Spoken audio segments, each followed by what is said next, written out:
Alright, so we're on the messy floor of my car wiring this in, but there really is no wiring. This is the entire ECU. You can see the size of it. It's really funny. And it has a click-on bracket that's right there that you mount to the car and then just click it on there. Also, sorry, I'm really sniffly. I've been traveling and my sinuses have exploded. But it's got some DT connectors on here, or this is a DTM connector on there. And then basically this just plugs right into all the factory harness, and he has an additional connector on here that will plug into all the excess or the accessories that I have. Like I said, this bracket right here goes on the firewall and then it just clicks to this. It's kind of neat, little snap and install. And then panic wire gives you this entire harness here that just powers everything you need it to power, and coil on plug conversion and a whole bunch of other stuff. And then I have a CAN gauge that I'm gonna mount somewhere over here. Probably just do a 3D printed bracket or something for there. David's been trucking on it. Oh yeah, right now we're doing NST pulleys. Here's the CAN lambda that plugs in that allows us to use wideband and have everything installed that way. And then this is the CAN gauge here that will show almost everything the dash shows right here on a single 52 mil gauge, so you can hide it or have one gauge that shows you everything, this is like one of the coolest things because you don't have to have a huge dash. You can just have that little guy. Power steering, water pump, pulleys that are going on, and new belts. Took off the SQ engineering kit for the distributor because it used to have a front mounted distributor on here, but now it's coil on plug. Yaris coilovers, which I didn't know we had to modify these to get those to go on, but it's coming along. This is version 1. We got cams and a bunch of other stuff to put on once this section's done. And it's daytime. I couldn't finish this last night because I had to mount and balance some wheels and tires for the Mach-E because it's going to go back to Ford, and I smoked the tires that were on it drifting in that video that you saw.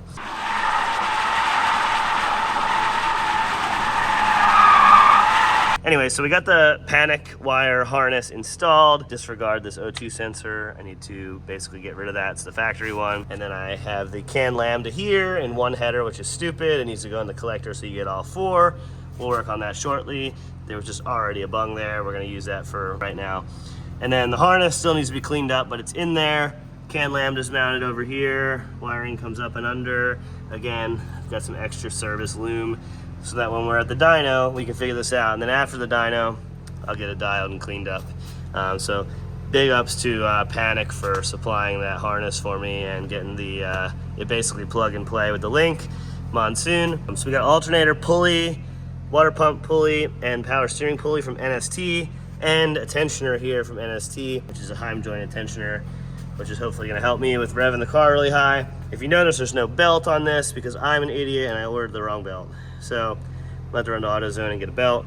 I took the SQ engineering cam trigger set up off the front of the motor, so we don't have that anymore because obviously we've got Yaris coil packs here. But I think I'm ready for the first start. Mark from Panic said basically to just crank it and it'll fire. So I'm gonna have to set the timing with a timing gun, but there's only so much fluctuation with the cam sensor. I already checked this, so this particular CAN gauge works. So we got our throttle set already, which I did plug in and check, and then you can see it's 36 degrees Celsius. And then here's the RPM. So we're gonna leave that there and see. And obviously it's exploded down there, so we're gonna work on that, but here we go. Oh my goodness. Yes! Dude, this base map is hilarious. Look at this. It's almost perfect. I'm not gonna give it a lot of throttle because obviously it's cold, first of all. And then also, damn, it's so smooth. I mean, I know he does hundreds of these, but that's so cool to have that instant, like, satisfaction of a base map running so smooth. Sweet. So now what's up next is we basically have to clean up a little bit of the wiring, mount the ECU, and get that done. I'm gonna check the timing by locking it with the ECU, the Link, and making sure it's correct on the crank with a timing gun. And then I'm going to advance it 5 degrees and make sure it's correct again. That way we know everything's working. Once that's working, then I can go beat on it with the base map because it has the lambda and everything. So I'll take a couple logs and send it to Panic, and then they can help me out with that. And then hopefully we can go to the dyno at some point soon and turn the power up and see how it goes. So like this dyno will be pulleys, the link, and the coil unplug modifications, but everything else will be pretty much the same as how I got it. I'm excited. We are here at the dyno. We're gonna see what this thing does. I have no idea on numbers because this dyno's all over the place. Actually, it's probably not all over the place, it's just low all the time. If it makes the same as the Miata, I'm happy, because then it's 1 6-liter ITB, standalone. If we could squeeze the same amount of power out of it, I'd be really, really happy, which was like 140 on this dyno. So if we can get to 140, that would be amazing. I don't know if we're gonna get there or not, because the Miata has a crazy built motor and some other things, but this has 20 valves, and it has variable cam timing and some other things that I think will help make the power. We got a panic map in there right now. I don't know, it seems like it's like just a little low on juice, like timing wise. I reset the timing like 4 times with the gun the best I could, and it's like within a half a degree. And I've moved it a few times in the ECU. So I think we're right there on timing. It's just a physical map building, which we're gonna do now on the dyno. So Jason from Link is gonna plug in. He's in Seattle right now. He's gonna plug in the laptop over the internet and get this thing tuned. I'm just gonna drive it the whole time and act like I know what I'm doing. Look at your front wheels. What's wrong with my front wheels? They're a little crusty, dude. So gross. Wash your shit. I don't know, that stretch is insane though. How to fit those, they're silly, they're like 9-inch wide. What's up, dude? How's it going? Good to see you. Good to see you. What's up, girl?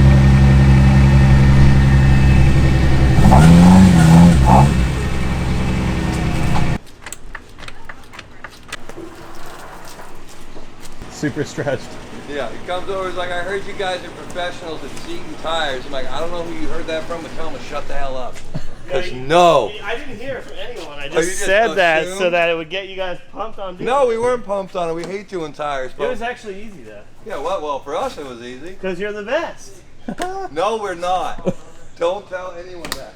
Mitch came over and did the same I just thing. didn't have He's a like, Gina. yeah, I heard from Chelsea that you guys are the best at seating tires. He like, did, dude. Damn it. He did not. I didn't tell anyone. Swear to God, he said that. Get out of here. Yeah, and I'm like, tell him to quit saying that.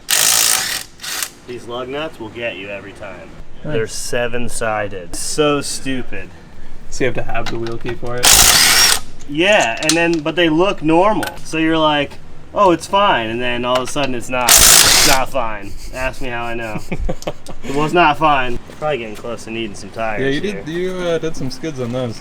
Yeah, that's all this car ever does is skids. Brand new, just for you, dude, in the box. No, we used them already. I used them on the Miata. Oh, I am the first one to use 4x114 though. All their stuff's 5 lug here. I got the little low horsepower stuff. I rebuilt the calipers on this. Did everything, got everything working, and the handbrake still doesn't work because the rebuilt caliper parts were trash. Oh, dude, that's so it was like 6 hours because I was like super meticulous and super like paying attention to every aspect of it, and I pulled a handbrake and I'm like, oh yeah, it's great. I pull it one more time, breaks the keyway inside of it. gross. Gross Gross. is right. This car sounds great driving behind it, by the way. Does it? Yeah, it sounds so good. It's because it's not super loud. It's got tone. Got tone, baby got tone. Like a glove. That's the hardest part of the whole tuning session. You just have to wiggle this while you're pushing. Let me see you wiggle it. Just a little bit. Just a little bit. It's all in the hips. It's all in the hips, dude. Chubbs definitely knows what he's talking about. I don't know what Just jiggle it. All I was going to do is jiggle it, and it went click. And then this side, I just use my foot and look, pushed it right on the thing. Yeah. I like your extension you got, dude. I know, I might have to have the fan on though. Yeah, it might be an issue, but for Nope, now. we're charging, we're good.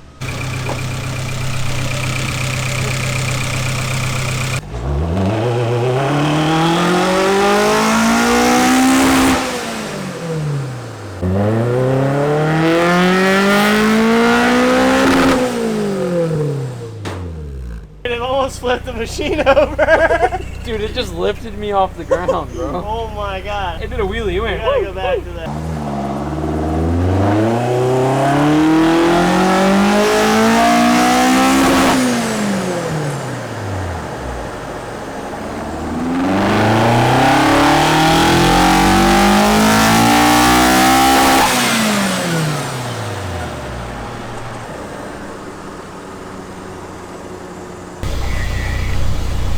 Consistent. That looks better that time. 100 torque. Could be like that, but stock they make 75. I haven't changed anything right now. Last 2 runs were identical. It did not make 40 horsepower. It made 35 at 2200. Nice. Your RV would make that. That's all it makes. That's funny.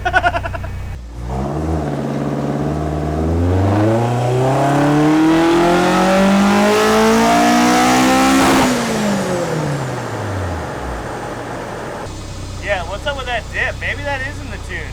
Let me look at the log. Maybe it's just going super rich or something. Okay. We'll just start the dyno right where it starts going up.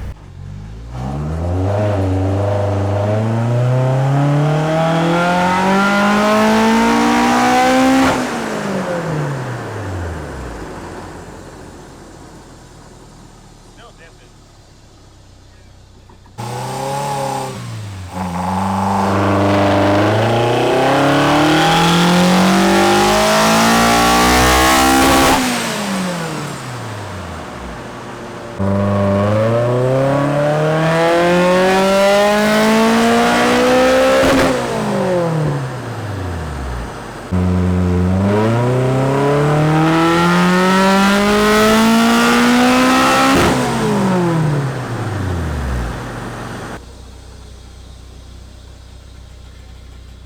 Stock, they make 90-ish. Oh, okay. That's crazy. Yeah. They're only 1.6 liters. Seems really consistent. Yeah, we're just cleaning the power band up, smoothing it out. Right now we're messing with the VTC, variable can timing. My Lambda keeps dying out because I powered it from something that's powering like 9 things. So basically, it's interfering with it and shutting it off at high RPM.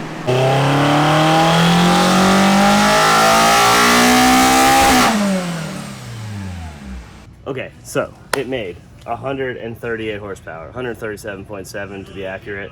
But again, I don't know how to use this dyno. I feel like I'm using it wrong because every time it loads it in the beginning, this whole thing dips and comes back. So I don't know exactly what's happening there, but it's great for a tuning aspect because we can tune it, we can do part throttle, we can do a ton of different things. We've got all that figured out. I just don't understand the graph with this setup compared to a roller dyno, like an inertial dyno. Made 137, has about 100 foot-pounds of torque across the board. I'm gonna venture to believe that the torque number and the horsepower number might be close. I think the torque is a little low on this dyno. I don't know. We've tried everything to have it make more torque, and even at part throttle and 70% throttle or and whatnot, trying to get the velocity of the stacks faster, it makes no more torque. So it actually makes the same pretty much. So I don't know what's going on exactly, but anyways, 137, 138, and then the Miata, which we were trying to beat, I thought was more power, but it actually made only 131. So this makes about 7 more horsepower. And look at how close the graph is. Like, we're using the graph from about 4,000 on. Look how close it is. You'd think that they were the same cars, but the Corolla just shines a little bit up top. But I know the Miata was getting rich up top, and we didn't have a Motec cable to plug in to do it. We were just messing with the distributor and getting it close and making sure it was safe. But if you look, the Miata's pretty fat up top, where we have the Corolla pretty much perfect at like 0.9 Lambda, which is like, 1390 or so. So there's a little bit more power, I think, in the Miata. This is pretty much maxed out. Maybe there's a 140 running there if we really pushed it, but I even took the air filters off and tried to do more. And yeah, that's kind of where we're at. So see you guys.